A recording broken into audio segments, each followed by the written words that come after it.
السلام علیکم ورحمۃ اللہ تعالی وبرکاتہ۔ الحمد للہ رب العالمین والعاقبۃ للمتقین والصلاۃ والسلام علی سید الانبیاء والمرسلین وعلی آلہ واصحابہ اجمعین، اما بعد فاعوذ باللہ من الشیطان الرجیم، بسم اللہ الرحمن الرحیم۔ ان اللہ وملائکتہ یصلون علی النبی یا ایھا الذین آمنوا صلوا علیہ وسلموا تسلیما۔ اللہم صل علی سیدنا ومولانا محمد معدن الجود والکرم وآلہ الکرام وابنہ الکریم وبارک وسلم صلاۃ و سلاما علیک یا رسول اللہ صلی اللہ تعالی علیہ وسلم۔ عزیزان ملت اسلامی، ابھی جو میں نے آیت کریمہ تلاوت کی ہے، قرآن پاک کی بڑی مشہور و معروف آیت کریمہ ہے۔ اس آیت کو آیت درود و سلام کہا جاتا ہے، اور ہر مومن مسلمان جانتا ہے کہ جب یہ آیت کریمہ پڑھی جائے تو ہمیں کیا کرنا چاہیے۔ اس لیے خود بخود آپ درود شریف پڑھنے لگ گئے اس آیت کریمہ کے بعد۔ ہاں، خطبے کے دوران یا قرآن شریف کی تلاوت کے درمیان اگر یہ آیت کریمہ آئے تو اس وقت ہمیں آواز سے درود شریف نہیں پڑھنا ہے، من میں دل میں ہی درود شریف پڑھنا ہے۔ یہ آیت کریمہ اللہ تبارک و تعالیٰ ارشاد فرماتا ہے کہ بے شک اللہ اور اس کے فرشتے نبی پر درود بھیجتے ہیں، تو اے ایمان والو تم بھی ان پر درود بھیجو اور خوب خوب سلام بھیجا کرو۔ تو یہ آیت کریمہ ہے۔ درود شریف کی برکتیں کیا ہیں، درود شریف کی فضیلت کیا، اس کے فائدے کیا، انشاءاللہ تبارک و تعالیٰ آج اسی پر گفتگو ہوگی۔ اس سے پہلے بھی درود شریف کے تعلق سے بیانات ہو چکے ہیں، لیکن درود شریف ایک ایسی عبادت ہے کہ اس کی فضیلتیں جتنی بیان کی جائیں اتنی کم ہے۔ درود شریف ایک ایسی عبادت ہے کہ آدمی اگر دل سے پڑھے درود شریف تو ثواب ملنے والا ہی ہے۔ آدمی اگر درود شریف کو دل سے نہ بھی پڑھے، خلوص کی کیفیت نہ بھی ہو، پھر بھی ثواب ملتا ہے۔ دوسری عبادتوں کے بارے میں آپ نے سنا ہوگا کہ اگر خلوص کے ساتھ نہ کی جائے یا دکھاوے ریاکاری کے طور پر دوسری عبادت کی جائے تو اس کا ثواب ضائع ہو جاتا ہے، لیکن درود شریف ایک ایسی عبادت کہ آدمی دکھاوے کے طور پر بھی کرے تب بھی اس کو ثواب ملتا ہے، کیونکہ اس کا تعلق نبی پاک صلی اللہ علیہ وسلم کی ذات سے ہے، اور حضور پاک صلی اللہ علیہ وسلم کی نسبت کی برکت سے اللہ تبارک و تعالیٰ درود شریف پڑھنے والے کو اس کا ثواب عطا فرماتا ہے، اس کی برکتیں اور فضیلتیں بھی عطا فرماتا ہے۔ درود شریف زندگی میں ایک مرتبہ، مومن کو زندگی میں ایک مرتبہ پڑھنا فرض ہے، اور عام حالات میں ایسے ہی پڑھتے رہنا سنت اور مستحب ہے۔ اور جب درود شریف پڑھنے کے لیے کہا جائے یا جب یہ آیت درود پڑھی جائے اس وقت درود پڑھنا واجب ہو جایا کرتا ہے، کیونکہ درود شریف پڑھنے کی حیثیت انسان کو، مومن کو، مسلمان کو، عاشق رسول کو کثرت کے ساتھ درود شریف پڑھتے رہنا چاہیے، جتنا ہو سکے اتنا اللہ کے رسول صلی اللہ علیہ وسلم کی بارگاہ میں درود و سلام پیش کرتے رہنا چاہیے، کیونکہ درود شریف پڑھنا یہ حضور سے محبت کی علامت اور نشانی ہے۔ جس کو حضور سے جتنی زیادہ محبت ہوگی وہ اتنا ہی زیادہ درود شریف پڑھے گا۔ تو اسی بات پر ایک مرتبہ نبی و آل رسول پر جھوم جھوم کر درود و سلام کا ہدیہ پیش کر لیں۔ اللہم صلی علی سیدنا و مولانا محمد معدن الجود والکرم وآلہ الکرام وابنہ الکریم وبارک وسلم صلاۃ و سلاما علیک یا رسول اللہ صلی اللہ تعالی علیہ وسلم۔ امیر المؤمنین سیدنا صدیق اکبر رضی اللہ تعالی عنہ فرماتے ہیں کہ نبی پاک صلی اللہ علیہ وسلم پر درود شریف پڑھنا گناہوں کو مٹانے میں آگ پر ٹھنڈے پانی سے بھی زیادہ مؤثر ہے۔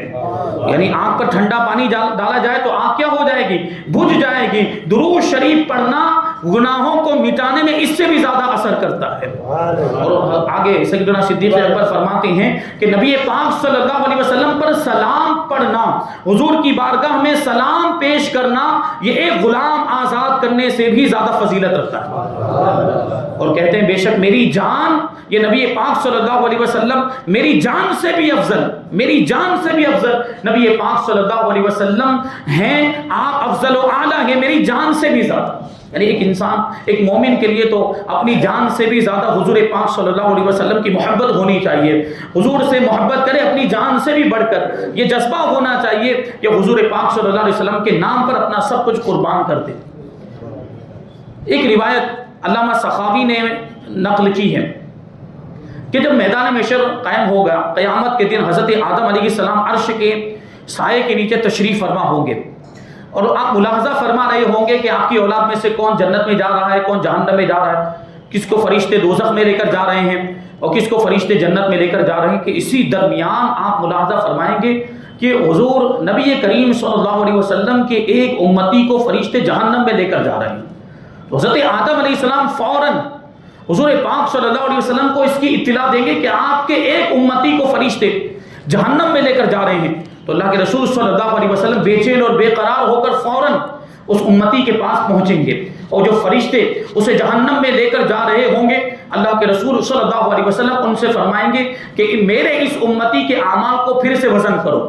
پھر سے اس کو وزن کرو، پھر سے میزان پر آ جاؤ، اور میزان پر آنے کے بعد اس کے اعمال کو پھر سے تولا جائے۔ تو فرشتے عرض کریں گے کہ یا رسول اللہ، ہم اللہ کے حکم کی اطاعت کرتے ہیں، ہم ایک مرتبہ اس کے اعمال کو تول چکے ہیں، ایک مرتبہ اس کے اعمال کا وزن کر چکے ہیں، نیکیوں کا پلہ اس کا ہلکا تھا، گناہوں کا پلہ بھاری، نیکیاں بہت زیادہ ہی کم تھیں، اس لیے ہمیں حکم ہے کہ ہم اسے جہنم میں لے کر جائیں، اور ہم اللہ کے حکم کی خلاف ورزی نہیں کر سکتے۔ اس کے بعد اللہ کے رسول صلی اللہ علیہ وسلم اللہ تبارک و تعالیٰ کی بارگاہ میں عرض کریں گے، اے پروردگار، کیا تو نے مجھ سے یہ وعدہ نہیں فرمایا تھا کہ تو میری امت کے معاملے میں مجھے رسوا نہیں کرے گا؟ اس پر اللہ تبارک و تعالیٰ فرشتوں سے ارشاد فرمائے گا کہ میرے حبیب کا حکم مانو، میرے حبیب جو کہتے ہیں ویسا کرو، میرے حبیب کی اطاعت کرو۔ اس کے بعد فرشتے پھر سے میزان عمل پر آئیں گے، جہاں اعمال کو تولا جاتا ہے، اور پھر سے اس بندے کے، اس امتی کے اعمال کو تولا جائے گا، وزن کیا جائے گا۔ وہی حال، گناہوں کا پلہ بھاری ہے اور نیکیوں کا پلہ ہلکا ہے۔ اللہ کے رسول صلی اللہ علیہ وسلم ایک پرچی نکالیں گے، اور اس پرچی کو اس کے نیکیوں کے پلے میں رکھیں گے، رکھنا ہی ہوگا کہ وہ پلہ بھاری ہو جائے گا، نیکیاں زیادہ ہو جائیں گی، اور وہ جنت کا حقدار ہو جائے گا، فرشتے اسے جنت میں لے کر جا رہے ہوں گے۔ تو وہ امتی اللہ کے رسول صلی اللہ علیہ وسلم کی بارگاہ میں عرض کرے گا کہ مجھ گناہ گار پر رحم کرنے والے اور مہربانی کرنے والے، لطف و کرم کرنے والے، اے آقا آپ یہ تو بتائیے کہ آپ کون ہیں، اور اس پرچی میں کیا لکھا ہوا تھا، وہ پرچی کیسی تھی؟ تو آقا حضور پاک صلی اللہ علیہ وسلم ارشاد فرمائیں گے کہ میں تمہارا نبی محمد صلی اللہ علیہ وسلم ہوں، اور وہ پرچی جو میں نے تمہارے نیکیوں کے پلے میں رکھی تھی، اس میں وہ درود شریف لکھا ہوا تھا جو تم نے دنیا میں مجھ پر بھیجا تھا۔ درود شریف کی برکت، سوچے نیکیاں کتنی کم تھی کہ جہنم کا حقدار ہو گیا تھا، فرشتے جہنم میں لے کر جا رہے تھے، لیکن یہ درود شریف ہی ہے، اس کی وجہ سے اس کی نیکیوں کا پلہ بھاری ہو جائے گا، اور وہ جہنم میں جانے کے بجائے جنت میں پہنچ جائے گا۔ مدینہ منورہ میں رہنے والے صحابہ کرام اور اہل بیت اطہار کا یہ مبارک طریقہ تھا، وہ حضور پاک صلی اللہ علیہ وسلم سے کیسی محبت کرتے تھے کہ مدینہ منورہ میں حضور پاک صلی اللہ علیہ وسلم کا روضہ مبارک ہے۔ جب بھی مدینہ کے لوگ، صحابہ کرام یا اہل بیت اطہار کبھی سفر کے لیے جاتے، تو سفر میں جانے سے پہلے بھی اور سفر سے واپس آنے کے بعد بھی اللہ کے رسول صلی اللہ علیہ وسلم کی بارگاہ میں حاضری دیتے تھے، حضور کے روزے پر حاضری دیتے اور حضور کی بارگاہ میں درود و سلام پیش کیا کرتے تھے، پھر کوئی دوسرا کام کرتے تھے۔ یہ ان کا مبارک طریقہ۔ اور مدینے والوں کے بارے میں تو روایتوں میں یہاں تک آیا کہ مدینے کا رہنے والا اگر کوئی شخص اپنے کسی قریبی رشتہ دار کو، اپنے کسی دوست کو مدینے آنے کی دعوت دینا چاہتا، تو ان کا کتنا پیارا طریقہ تھا، وہ دعوت دینے کا انداز کتنا نرالا تھا، انوکھا تھا، دل کو بھانے والا تھا۔ جب مدینے کا کوئی فرد دوسری جگہ رہنے والے کو مدینے آنے کی دعوت دینا چاہتا تھا، تو وہ یہ کہتا تھا کہ اللہ کے رسول صلی اللہ علیہ وسلم کی بارگاہ میں درود و سلام پیش کرنے کے لیے کب آ رہے ہو؟ یعنی وہ یہ نہیں کہتا میرے گھر پہ کب آ رہے ہو، میرے مکان پہ کب آ رہے ہو، میری دعوت کب قبول کر رہے ہو، وہ یہ کہتا کہ حضور کی بارگاہ میں درود و سلام پیش کرنے کے لیے کب آ رہے ہو۔ یہ ان کے عشق کا انداز تھا، یہ ان کی محبت کا انداز تھا۔ تو صحابہ کرام کا یہ طریقہ تھا کہ جب بھی کہیں جاتے تو پہلے حضور کی بارگاہ میں حاضری دیا کرتے اور درود و سلام پیش کرتے، اور جب واپس آتے تب بھی یہی طریقہ ہوتا کہ سب سے پہلے حضور پاک صلی اللہ علیہ وسلم کے روزے پر حاضری دیتے تھے اور درود و سلام پیش کیا کرتے تھے۔ اور ہمیں آپ کو بھی چاہیے کہ حضور پاک صلی اللہ علیہ وسلم کی بارگاہ میں سلام پیش کرتے رہیں، اگرچہ ہم دور ہیں، اگرچہ ہم ہندوستان میں رہتے ہیں، لیکن ہمارا عقیدہ ہے کہ ہم محبت کے ساتھ یہاں سے اگر درود شریف پڑھتے ہیں، اللہ کے رسول صلی اللہ علیہ وسلم خود بنفس نفیس ہمارے درود پڑھنے کو سماعت کیا کرتا ہے۔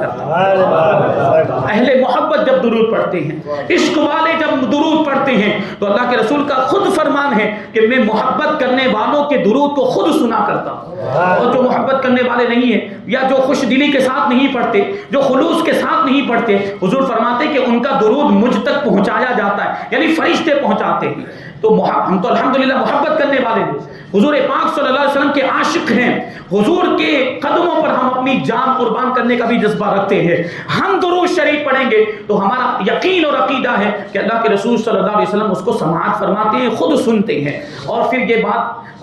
درود شریف پڑھنے کی یہ برکتیں بھی ظاہر ہوتی ہیں کہ ہم یہاں سے پڑھتے ہیں، دل سے پڑھتے ہیں، دل لگا کے پڑھتے ہیں، محبت کے جذبات کے ساتھ پڑھتے ہیں، تو ایک موقع اللہ تبارک و تعالیٰ وہ بھی عنایت فرماتا ہے کہ وہاں حاضری ہونے کی توفیق عطا فرما دیتا ہے، حاضری دینے کی توفیق عطا فرماتا ہے، تو بندہ حضور کی بارگاہ میں حضور کی سنہری جالیوں کے سامنے کھڑے رہ کر حضور کی بارگاہ میں درود شریف پیش کیا کرتا ہے۔ وہ جذبہ ہونا چاہیے، وہ تڑپ ہونی چاہیے، تو ایک بار کیا یہ زندگی میں بار بار موقع اللہ تبارک و تعالیٰ عطا فرمائے گا۔ تو یہ درود شریف کی برکتیں ہیں، اور درود شریف کی برکتیں تو ابھی دیکھیں اس کے کتنے فائدے۔ تحفۃ الاخیار کے مصنف نے ایک روایت لکھی اور وہ حدیث پاک بیان کی، اللہ کے رسول صلی اللہ علیہ وسلم نے ارشاد فرمایا کہ جو شخص روزانہ 500 مرتبہ مجھ پر درود شریف پڑھے گا وہ کبھی محتاج نہیں ہوگا، وہ کبھی تنگ دست نہیں ہوگا۔ سوچیں آپ، مطلب کیا ہوا کہ وہ مالدار ہو جائے گا؟ سیدھا مطلب آج کل ہم اور آپ یہ اس فکر میں رہتے کہ دولت کہاں سے آئے، مال کہاں سے آئے، میں مالدار بن جاؤں، میری غریبی دور ہو جائے، اتنا تو رہتا ہے کہ کسی کا محتاج نہ ہو پاؤں، یہ تو خواہش رہتی ہے کہ مجھے کسی کے سامنے ہاتھ نہ پھیلانے پڑے۔ تو دیکھیے یہ نسخہ عطا فرما دیا گیا، اور بڑا ہی آسان نسخہ ہے، 500 مرتبہ درود شریف پڑھنا ہے، آپ مالدار ہو جائیں گے۔ روزانہ 500 مرتبہ درود شریف پڑھیں دل لگا کر۔ پھر اس کا یہ مطلب نہیں کہ مالدار ہونے کی لالچ میں پڑھیں، تو پھر وہ ثواب ضائع ہو جائے گا۔ درود شریف تو حضور کی بارگاہ میں پہنچے گا، لیکن جو ثواب ملنے والا ہے وہ ثواب، بھائی دنیا کی دولت تو 4 دن کی ہے، یہ تو ختم ہو جائے گی، قبر میں لے کر جائیں گے روپیہ پیسہ، یہ قبر میں پہنچنے والا، یہ جائیداد آپ کی، یہ دکان، یہ مکان، یہ بنگلہ، یہ گاڑی، نوکر، قبر میں کچھ بھی نہیں آنے والا ہے۔ قبر میں درود شریف کا ثواب آئے گا،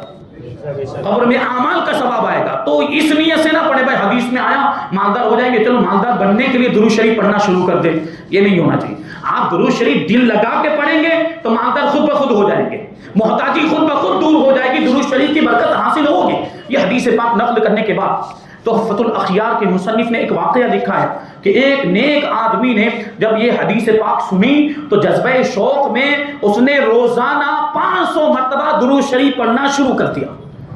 روزانہ 500 مرتبہ درود شریف پڑھنا شروع کر دیا، اور اس کی برکت سے اللہ تبارک و تعالیٰ نے اس کو مالدار بھی کر دیا، اور ایسی جگہ سے اس کو رزق عطا فرمایا جہاں سے اس کا گمان بھی نہیں تھا، جہاں سے اس کو پتہ بھی نہیں چل سکا کہ یہ مال و دولت کہاں سے آ گیا، جبکہ اس سے پہلے وہ غریب تھا، مفلس اور فقیر ہوا کرتا تھا۔ یہ درود شریف کی برکت ہے۔ تو یہ درود شریف ہمیں مالدار بھی بناتا ہے، اور درود شریف دنیا میں بھی کام آتا ہے، درود شریف آخرت میں بھی کام آئے گا۔ اللہ کے رسول صلی اللہ علیہ وسلم ارشاد فرماتے ہیں کہ قیامت کے دن میدان محشر میں اللہ تبارک و تعالیٰ کے عرش کے سائے کے علاوہ کوئی سایہ نہیں ہوگا، اور وہاں سائے کی کتنی ضرورت ہوگی آپ کو معلوم؟ یہ زمین تانبے کی ہو جائے گی، سورج بالکل قریب آ جائے گا، دوسرا کوئی سایہ نہیں، کیونکہ ساری عمارتیں، ساری بلڈنگیں، سارے پہاڑ وغیرہ تو سب کچھ فنا ہو چکا ہوگا، اس وقت کوئی سایہ نہیں ہوگا اللہ تبارک و تعالیٰ کے سایہ رحمت کے علاوہ، اللہ کے عرش کے سائے کے علاوہ۔ اس وقت بندے کو، انسان کو سائے کی کتنی زیادہ ضرورت ہوگی، نفسی نفسی کا عالم ہوگا۔ اللہ کے رسول صلی اللہ علیہ وسلم فرماتے کہ 3 لوگ ایسے ہوں گے جو اس وقت اللہ تبارک و تعالیٰ کے عرش کے سائے میں ہوں گے، 3 لوگ ایسے ہوں گے جو اس وقت اللہ تبارک و تعالیٰ کے عرش کے سائے میں ہوں گے۔ عرض کیا گیا یا رسول اللہ وہ 3 لوگ کون کون ہیں؟ تو اللہ کے رسول صلی اللہ علیہ وسلم نے ارشاد فرمایا پہلا وہ شخص جو کسی ایمان والے کی پریشانی کو دور کر دے، پہلا وہ شخص جو کسی ایمان والے کی، اپنے بھائی کی، اپنے مسلمان بھائی کی تکلیف کو دور کر دے، اور دوسرا وہ شخص جو میری سنت کو زندہ کرے، اور تیسرا وہ شخص جو کثرت کے ساتھ مجھ پر درود شریف پڑھتا ہے، تو اس کو بھی یہ ثواب ملے گا اور اس کو بھی یہ برکت ملے گی درود شریف پڑھنے کی، کہ وہ قیامت کے دن میدان محشر میں اللہ تبارک و تعالیٰ کے عرش کے سائے میں ہوگا۔ اور ایک روایت میں ہے شیخ احمد ابن منصور کے تعلق سے، شیخ احمد ابن منصور اللہ کے بہت ہی برگزیدہ بندے گزرے، اللہ کے ولی، شیراز کے رہنے والے، ملک فارس میں ایک شہر ہے۔ جب آپ کا انتقال ہوا تو اہل شیراز میں سے ایک شخص نے آپ کو خواب میں دیکھا کہ آپ شیراز کی جامع مسجد کی محراب میں کھڑے ہوئے ہیں اور جنتی لباس پہنے ہوئے ہیں، سر پر موتیوں کا تاج سجا ہوا ہے۔ تو خواب میں دیکھنے والے شخص نے پوچھا کہ آپ کی حالت کیا ہے، آپ کی کیفیت کیا؟ تو انہوں نے بیان کیا کہ اللہ تبارک و تعالیٰ نے مجھ پر کرم فرمایا، اللہ تبارک و تعالیٰ نے مجھ کو بخش دیا، مجھ پر رحم فرمایا اور مجھے جنتی تاج پہنا کر جنت میں داخل کر دیا۔ تو پوچھنے والے نے پوچھا اس کی وجہ کیا ہے، کیسے آپ کو جنت نصیب ہو گئی، جنت میں کیسے پہنچ گئے، جنتی لباس اور یہ جنت کا تاج آپ کو کیسے پہنا ہے، کون سا عمل تھا جس کی یہ برکت ہے؟ تو حضرت شیخ احمد ابن منصور علیہ رحمہ فرماتے ہیں اس کی وجہ یہ ہے کہ میں دنیا میں کثرت سے نبی پاک صلی اللہ علیہ وسلم پر درود شریف پڑھا کرتا تھا، میرا یہی عمل کام آ گیا۔ درود شریف کی برکت سے آدمی جنت میں پہنچ گیا۔ ایک اور واقعہ ہے کہ ایک آدمی وقت کے ظالم و جابر بادشاہ سے تنگ آ کر، اس کے ظلم سے تنگ آ کر جنگل کی طرف بھاگ گیا، اور جنگل میں جا کر ایک جگہ پر بیٹھ کر اس نے 1000 مرتبہ نبی پاک صلی اللہ علیہ وسلم پر درود پڑھا، اور پھر درود پڑھنے کے بعد اللہ تبارک و تعالیٰ کی بارگاہ میں دعا کرتا ہے، عرض کرتا ہے کہ پروردگار میں نبی پاک صلی اللہ علیہ وسلم کے توسل سے، حضور کے وسیلے سے اس ظالم و جابر بادشاہ کے ظلم سے تیری پناہ مانگتا ہوں۔ ابھی اس کی دعا پوری بھی نہیں ہوئی تھی، ابھی وہ دعا سے فارغ بھی نہیں ہوا تھا کہ غیب سے آواز آئی کہ بے شک میرے محبوب کا وسیلہ تمام وسیلوں سے بہتر اور افضل و اعلیٰ، تو نے میرے محبوب کا وسیلہ دیا ہے، جہاں ہم نے تیری دعا قبول کی اور تیرے دشمن کو ہلاک کر دیا۔ اب جب وہ شہر میں آیا، جنگل سے واپس شہر کی طرف آیا اور اس نے اس بات کی تصدیق کی بادشاہ کا کیا حال ہے، تو اس کو پتا چلا کہ وہ جو بادشاہ جو ظالم و جابر تھا وہ مر چکا ہے، اس کا انتقال ہو چکا۔ تو اس کی جو دعا قبول ہوئی، غیب سے کیا آواز آئی تھی کہ ہم نے تیرے دشمن کو ہلاک کر دیا۔ ادھر وہ ظالم و جابر بادشاہ یہ درود شریف پڑھنے کی برکت سے 1000 مرتبہ درود شریف پڑھا تھا، تو اللہ تبارک و تعالیٰ نے اس کو ظالم و جابر بادشاہ کے ظلم سے بچا دیا۔ اس طریقے سے ایک بہت ہی پیارا واقعہ عرض کروں، درود شریف کی برکتیں کیسی ہیں اور درود شریف پڑھنے سے اللہ تبارک و تعالیٰ کیسا مقام، کیسا رتبہ اور کیسا درجہ عطا فرماتا ہے، آدمی روحانیت کے اعتبار سے کیسی ترقی کرتا ہے۔ یہ دیکھیں حضرت محمد بن سلیمان جزولی صاحب دلائل الخیرات، جنہوں نے دلائل الخیرات لکھی ہے، دلائل الخیرات شریف بڑی ہی مشہور و معروف کتاب ہے، اس میں مختلف درود شریف لکھے ہوئے ہیں اور مختلف دعائیں بھی موجود ہیں۔ حضرت امام جزولی رحمۃ اللہ تعالی نے اس کتاب کو ترتیب دیا ہے اور اس کتاب کے آپ مصنف ہیں، اور اس کتاب کے بارے میں بیان کیا جاتا ہے کہ قرآن شریف کے بعد دنیا میں سب سے زیادہ پڑھی جانے والی کتاب ہے دلائل الخیرات شریف، یہ اس کا ورد۔ اور آپ دیکھیں گے پیران اذان، پیران طریقت، مشائخ اذان اور ارباب معرفت اور جو روحانیت کی منزلیں طے کر رہے ہیں وہ اس کتاب کو بہت زیادہ پڑھتے ہیں،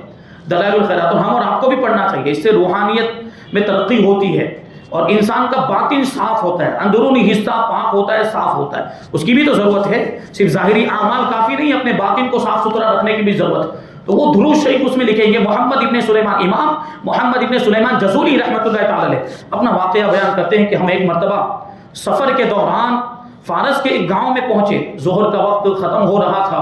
اور وضو کے لیے پانی کہیں پر موجود نہیں تھا، پانی کو خوب تلاش کیا،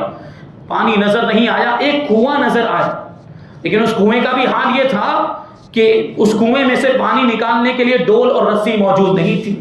ظاہر سی بات کنویں میں نیچے پانی جو ہوتا ہے وہ اس کے نیچے تلے میں ہوتا ہے، وہاں سے پانی نکالنا ڈول کے بغیر اور رسی کے بغیر ممکن نہیں ہے عادتاً۔ تو پریشان تھے کہ کیسے کیا جائے، بڑے فکر مند ہوئے، ظہر کا وقت بھی جا رہا ہے۔ اسی اثنا میں آپ دیکھتے ہیں کہ ایک لڑکی سامنے سے آ رہی، تقریباً 9 سال کی اس کی عمر ہوگی، لڑکی قریب آئی اور آنے کے بعد کہنے لگی کہ شیخ آپ کا کیا معاملہ ہے، آپ پریشان نظر آتے ہیں، متفکر نظر آتے ہیں۔ تو حضرت امام جزولی رحمۃ اللہ تعالی نے فرمایا کہ ہاں ہم پریشان ہیں، ظہر کا وقت تنگ ہو گیا، ظہر کا وقت جا رہا ہے، ہمیں ظہر کی نماز ادا کرنی ہے، لیکن یہ کنواں دیکھیے، کنویں سے پانی نکالنے کے ڈول اور رسی موجود نہیں، اگر تم ہماری کوئی مدد کر سکتی ہو تو ہماری مدد کرو، میں محمد بن سلیمان جزولی ہوں۔ انہوں نے اپنا تعارف کرایا۔ تو لڑکی کیا جواب دیتی کہ آپ اتنے معروف اور مشہور، کیونکہ حضرت امام جزولی آس پاس کے علاقوں میں بڑی شہرت رکھتے تھے، تو وہ لڑکی جواب دیتی ہے کہ آپ اتنے معروف اور مشہور بزرگ ہیں اور اتنا چھوٹا سا کام نہیں کر پا رہے ہیں، اتنے چھوٹے سے کام کو انجام نہیں دے پا رہے ہیں۔ اتنا کہہ کر اس لڑکی نے اس کنویں میں تھوک دیا۔ کیا کیا اس نے؟ اس کنویں میں تھوک دیا۔ ابھی اس کا تھوکنا تھا کہ کنویں کا پانی جوش مارنے لگ گیا اور کنویں کا پانی ابلنے لگا، اوپر آنے لگ گیا اور لہر مارتے ہوئے اوپر آ گیا، اور اوپر آنے کے بعد کنویں سے باہر بہنے لگ گیا۔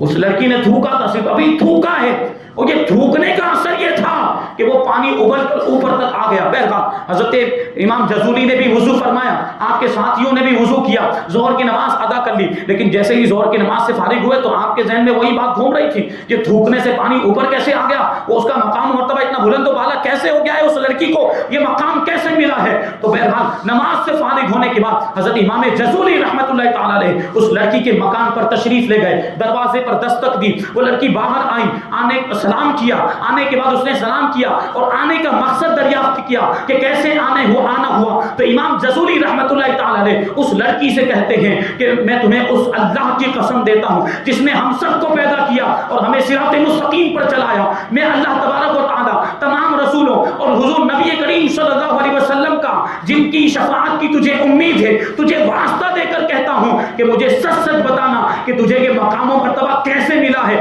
وہ کون سا عمل ہے جس کی وجہ سے تجھے یہ رتبہ ملا، تجھے یہ درجہ ملا کہ تیرے تھوکنے کی وجہ سے کنویں کا پانی اوپر آ گیا۔ تو وہ کہتی کہ آپ نے اتنا بڑا واسطہ دے دیا مجھے، اتنا بڑا وسیلہ دے دیا کہ اب مجھے بتانا پڑے گا، اگر آپ نے یہ وسیلہ نہ دیا ہوتا تو میں ہرگز آپ کو یہ وجہ نہ بتاتی۔ وہ کہتی ہے کہ یہ ایک درود شریف کی برکت ہے، یہ فلاں درود شریف کی برکت ہے، وہ درود شریف میرا وظیفہ ہے، وہ درود شریف میں پڑھتی رہتی ہوں، اللہ تبارک و تعالیٰ نے اس کی برکت سے میری زبان میں یہ اثر عطا فرمایا۔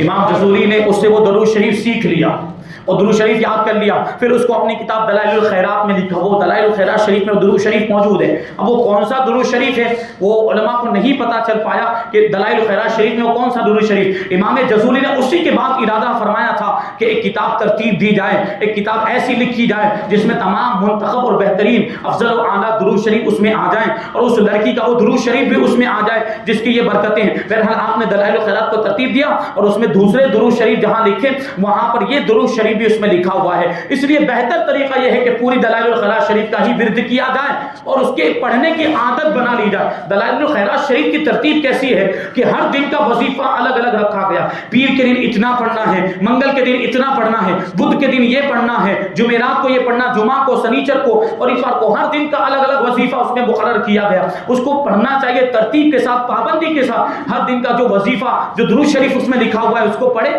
تو دیکھیں پھر اس کی برکتیں کیسی ظاہر ہوتی ہے۔ اور اس میں بہتر اور افضل یہ ہوتا ہے کہ آپ اگر دلائل الخیرات شریف پڑھنا چاہتے ہیں تو اپنے پیر و مرشد سے اس کی اجازت لے لیں، کیونکہ دلائل الخیرات شریف میں درود شریف ہے، آپ بغیر اجازت کے پڑھنا چاہیں تب بھی پڑھ سکتے ہیں، لیکن اگر پیر و مرشد کی اجازت لے لی تو ایک فیض کا سلسلہ جاری ہو جائے گا، فیضان آپ کو ملنے لگ جائے گا، ایک روحانیت آپ کو محسوس ہوگی۔ تو دلائل الخیرات شریف کی یہ برکتیں ہیں۔ ایک آخری واقعہ بیان کر کے اپنی بات کو ختم کر دوں۔ حضرت سفیان ثوری بہت ہی مشہور بزرگ ہیں، وہ بہت ہی مشہور بزرگ، بہت بڑے محدث گزرے ہیں، علم حدیث کے ماہر۔ وہ کہتے ہیں کہ میں حج کے لیے گیا تو میں نے دیکھا مکہ مکرمہ میں ایک نوجوان ہے نیک و صالح، اس کا حال یہ تھا کہ وہ پاؤں رکھتا تو درود شریف پڑھتا، پاؤں اٹھاتا تو درود شریف پڑھتا تھا، یعنی ہر قدم کو رکھتا، ہر قدم کو رکھنے اور اٹھانے کے وقت وہ درود شریف پڑھتا تھا، اللہم صلی علی محمد وعلی آل محمد۔ اب سوچنے جیسی بات ہے کہ یہ درود شریف پڑھتے رہنا یہ بڑے کمال کی بات ہے۔ تو حضرت سفیان ثوری رحمۃ اللہ تعالی علیہ نے اس سے پوچھا کہ کیا قصدن ایسا کرتے ہو، ارادتن ایسا کرتے ہو، یعنی تم یہ کسی پلاننگ اور منصوبے کے تحت ایسا کر رہے ہو کہ ہر قدم کے اٹھانے پر بھی اور ہر قدم رکھنے پر بھی درود شریف پڑھے؟ تو اس نے کہا ہاں۔ پھر اس نے حضرت سفیان ثوری سے پوچھا کہ آپ کون ہیں؟ تو آپ نے جواب دیا کہ میں سفیان ثوری ہوں. اس نے پوچھا عراقی، عراق کے رہنے والے؟ تو حضرت سفیان ثوری نے کہا کہ ہاں میں عراق کا رہنے والا. اب اس نوجوان نے سوال پوچھا سامنے سے کہ آپ نے اللہ کو کیسے پہچانا مجھے بتائیے. تو حضرت سفیان ثوری رحمۃ اللہ تعالی علیہ جواب دیتے ہیں کہ میں نے اللہ کو ایسے پہچانا کہ اللہ وہ ہے جو دن میں رات کو داخل کرتا ہے اور رات میں دن کو داخل کرتا ہے، اور وہی پروردگار ہے جو ماں کے پیٹ میں بچے کی شکل اور صورت بنا دیا کرتا ہے.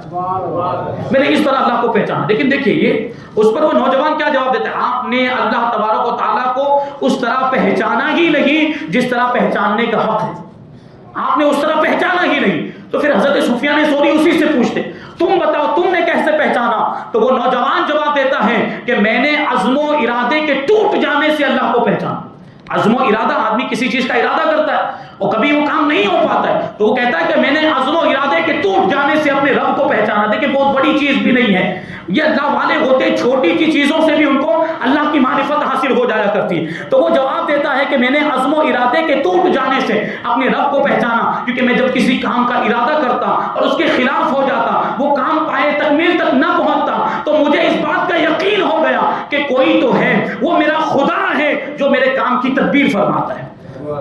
کہ کام ہوگا کہ نہیں ہوگا یہ اس کی تدبیر پروردگار فرماتا ہے. اس سے میں نے اپنے رب کو جانا اور پہچانا. پھر حضرت سفیان ثوری نے یہ درود شریف پڑھنے کی وجہ پوچھی کہ ہر قدم پر درود شریف کیوں پڑھ رہے ہو، قدم اٹھانے پر بھی قدم رکھنے پر بھی. تو اس کے پیچھے کا واقعہ اس نے بیان کیا کہ ایک مرتبہ میں حج کے سفر میں تھا، میری والدہ ماجدہ بھی میرے ساتھ میں تھی. جب ہم خانہ کعبہ مسجد حرام میں پہنچے تو میری والدہ ماجدہ نے مجھ سے کہا کہ مجھے خانہ کعبہ کے اندر پہنچا دو، مجھے خانہ کعبہ کے اندر پہنچا دو. اتنا کہنا تھا کہ یکایک میری ماں کا چہرہ کالا ہو گیا اور پیٹ پھول گیا. میں بہت پریشان ہو گیا، میں رنجیدہ ہوا، میں تکلیف میں آ گیا کہ میری ماں کے ساتھ یہ کیسی کیفیت ہو گئی. اس کی وجہ تو سمجھ میں نہیں آ رہی تھی. لیکن وہ نوجوان کہتا ہے کہ میں نے فوراً دونوں ہاتھوں کو اٹھا کر اللہ تبارک و تعالیٰ کی بارگاہ میں عرض کیا کہ اے پروردگار تو اسے ایسی مصیبت میں مبتلا کر رہا ہے جو تیرے گھر کی زیارت کے لیے آیا ہوا ہے، تیرے گھر کی زیارت کرنے کے لیے آیا، بیت اللہ شریف کا طواف کرنے کے لیے آیا، اسے تو نے ایسی مصیبت میں مبتلا کر دیا. اتنا کہنا تھا کہ آسمان سے ایک بادل ظاہر ہوا اور پھر اس بادل میں سے ایک نورانی شکل کے بزرگ، ایک سفید پوش سفید لباس پہنے ہوئے بزرگ سامنے تشریف لائے، نمودار ہوئے، اور انہوں نے اپنا ہاتھ میری والدہ ماجدہ کے چہرے پر اور ان کے پیٹ پر رکھا. ساری تکلیف دور ہو گئی، ساری مصیبت دور ہو گئی، چہرہ بھی روشن اور نورانی ہو گیا، اور پیٹ جو پھول گیا تھا وہ بھی معمول کے مطابق درست ہو گیا. وہ کہتے ہیں کہ میں نے وہ آنے والے بزرگ سے پوچھا کہ آپ کون ہیں، مجھے کچھ وصیت فرمائیں. تو آنے والے بزرگ نے جواب دیا کہ میں تمہارا نبی محمد صلی اللہ علیہ وسلم ہوں، اور میں تمہیں وصیت کرتا ہوں کہ ہر قدم اٹھانے کے وقت اور ہر قدم رکھنے کے وقت درود شریف پڑھا. اسی وجہ سے میں درود شریف پڑھنا ہوں ہر قدم رکھتے وقت اور ہر قدم اٹھاتے وقت، کیونکہ مجھے خود اللہ کے نبی صلی اللہ علیہ وسلم نے اس کی وصیت فرمائی ہے.